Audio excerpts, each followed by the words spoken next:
you want an exposure to a market or an Everything they need in one place. Be the world's foremost authority on Individuals, advisors and institutions. Hello and welcome to the Morningstar series Ask the Expert. I'm Emma Wall and here with me today is Sean Port, Chief Investment Officer for Nutmeg. Hello Sean. Hello. So welcome to our financial planning week. Thank you very much. Today is portfolio day, so I thought we'd talk about how to construct a portfolio. We all know what a model portfolio should look like. It should be multi-asset and diversified with some sort of passives in the core, low cost ideally. But that doesn't really take into consideration what's been going on in the markets. You know, we've had developed market equities rally significantly over the last 5 years. Bond markets have had a fantastic run for longer. How do you marry that with portfolio theory? Well, I think you do need to look at the whole basket. You need to look at every individual component and see what they're doing for your portfolio and really look at how you're constructing the whole thing. But the macro environment is really important, as you suggest. Last year, gilts outperformed the FTSE All-Share by 13%, which, on a 30-year basis, that's an incredible result. So I think investors in particular need to be very wary of bonds. Bonds are looking very pricey. Equities may be a bit pricey as well, but bonds in particular are looking very pricey in this environment. And if you're looking for a 5-10-year portfolio, you have to be very wary and cautious in how you manage those diversifiers in your portfolio. It's not just about equities, it's not just about bonds, but some of the other assets as well look expensive.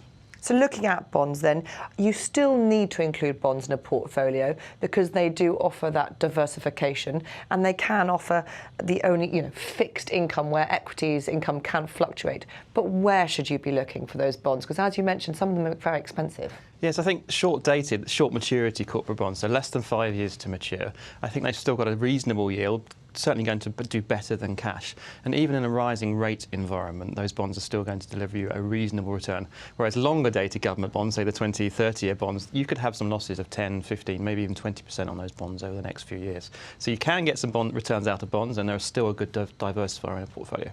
And should we be worried about the fact that interest rates are going to rise in the near, short-term, long-term future?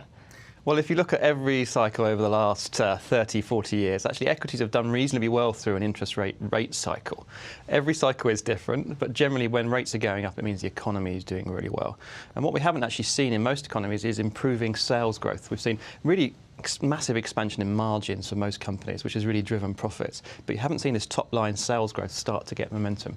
Once we see the economy's growing momentum and sales growth, that will give central bankers encouragement that they can actually start to raise rates. So a normalisation of rates shouldn't necessarily be bad for equities in the first instance. So normally in a portfolio, in the core of that portfolio, you would have some developed market equity exposure, maybe an ETF for the FTSE 100, maybe one for the S&P 500. Those two markets have done significantly well, S&P in particular. Does that affect you holding them in the core of your portfolio? Well, certainly you should look at valuations, but valuations aren't a perfect guide for the next 2 years, even 3 years. They may be a good guide for the next 10 years. And of course, over that period, valuations can come down as earnings improve. So they're not a perfect guide to the next 1 or 2 years. So you shouldn't always purely base your strategy on valuations. Yes, the US does look expensive by historical reasons, but Europe looks reasonably valued and Japan looks reasonably valued as well. So you don't have to just focus on the US. Developed markets still look the place to invest for us. I still think emerging markets are going to underperform for some years yet, even though they're quite cheap at the moment. So valuations aren't the only guide, and I think there is a lot of momentum in these markets still. So we've covered the core. Let's have a little bit think about the satellite funds or holdings. You mentioned earlier alternatives, thinking about things that aren't equities and bonds to include in a portfolio. What should we be looking at now? Well, I think you need to be careful what you've got, whether it's a real alternative, whether it's giving you diversification. I think the problem for investors at the moment, there isn't much true diversification out there. Really, you're getting the same factors. Whatever product you're using, you get similar factors. I think property actually looks quite overvalued in terms of real estate investment. Fantastic 2014, that's Absolutely. the thing for property. I think you need to be careful what is a bond proxy. REITs, real estate investment trusts, have performed very well, but they are very, very highly related to bonds. And when bond yields start rising again, you'll see those sectors underperform. Commodities, I still think, are under pressure. So actually, you did generally come back to equities, and equities look relatively cheap against other asset classes, in particular bonds. So it's not just equities in isolation look expensive, they actually look cheap relative to other asset classes.